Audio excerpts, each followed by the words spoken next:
your spending, when done correctly, allows you to spend more money on the things you like and enjoy. So really managing your spending is really another way of saying budgeting. And most people think of budgeting as a penalty or a straitjacket and saying that you can't spend money. So I would like to, before we go any further in this class, just maybe flip that around a little bit.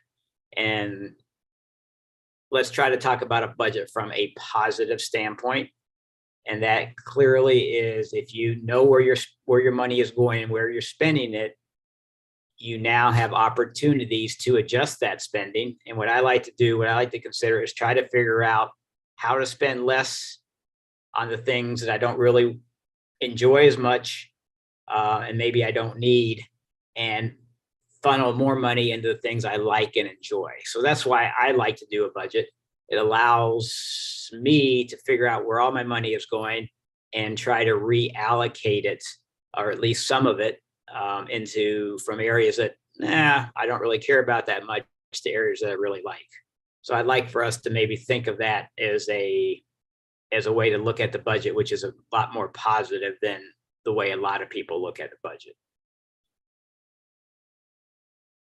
And I can't emphasize the next point enough, that you have to understand your own money personality in being able to create a successful budget.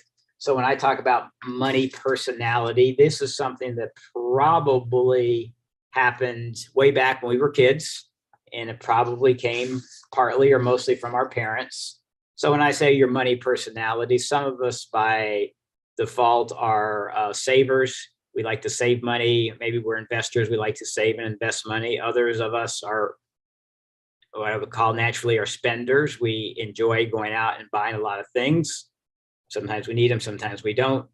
Other people are debtors. They don't care how much debt they go into, buy big things, whether they need them or not necessarily. So you have to understand your own personality and how you interact with money. We're not going to explore what each personality is today.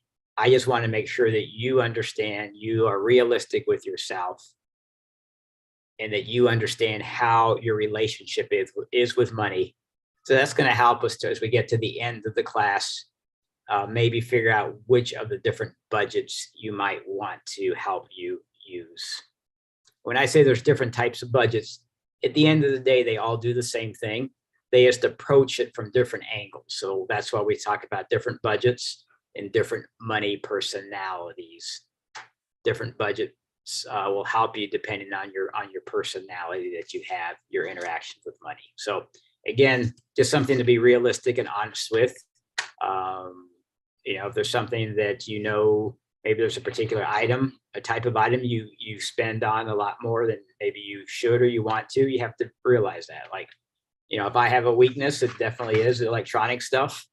Sometimes I like to go buy electronics when, maybe I don't need them. So I have to figure out how to save more money for electronics if I want to keep doing that, or figure out a way to work around it. So just my own personality issue that I have.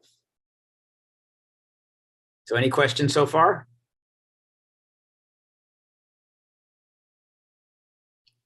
I'll say, okay, to create a budget, we really need what I think consider 3 principles in regards to creating the budget. And the first one is we have to set realistic goals. So what I mean by that is, let's just say, for an example, that you find out that you're spending about $500 a month on groceries, and you're going to create a budget. And if you mysteriously say, well, I'm going to start spending $300 a month on groceries instead of $500 by writing down that number, it's not going to work, right? You are spending $500 now. You can't, by saying I'm only going to spend $300, you're not going to reduce your grocery spending by $200 by making a budget say you're going to do it. So you have to set realistic goals. Now, if you're spending $500 now on groceries and you set a goal of $450 and you say you're going to shop on Tuesdays now almost exclusively because the store that you the grocery store you shop at has discounts on Tuesdays.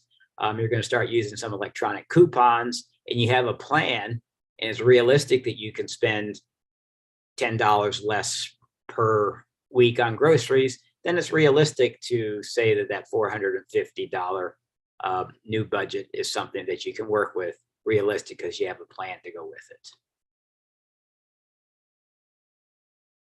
You have to budget together. If there's more than one person in the household that manages the money, or more importantly, spends the money where the bucket is coming out of, everybody has to understand what the budget is, what the goals are. There's lots of ways to do that. We talked about our money personality. Almost all of us have different money personalities. Usually two people that live together have different money personalities.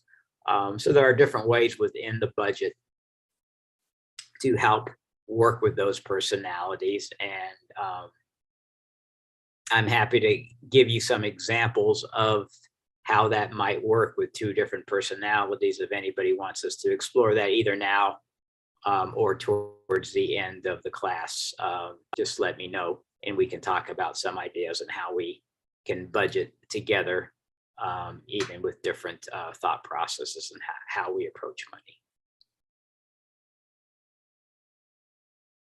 Then the third principle we need to have is you have to understand what your effort level is going to be. So I've been budgeting for almost 40 years for my own personal budget. Did some budgeting when I was working full time. I live in a condo, help with the budgeting for the condo. So many different levels of budgeting. And I understand in my own budgeting, I'm very detailed, and I break it down into a lot of categories, which means I need to spend more time per month on my budget. With the budgeting tools now, you have electronic tools. If you're willing to let the programs pull up your spending, and basically it will learn what your budgeting is and where the categories go. You can also do this with relatively little amount of time and energy. So the more energy you put into it, the more detailed level of understanding your spending. But to do a real budget, you don't need to go into a lot of detail, but you want to make sure that your plan and your effort level coincide with each other when you start to set up and work a budget. So what do you need realistically to set up a budget? We need to understand where all our income is coming from. And then we need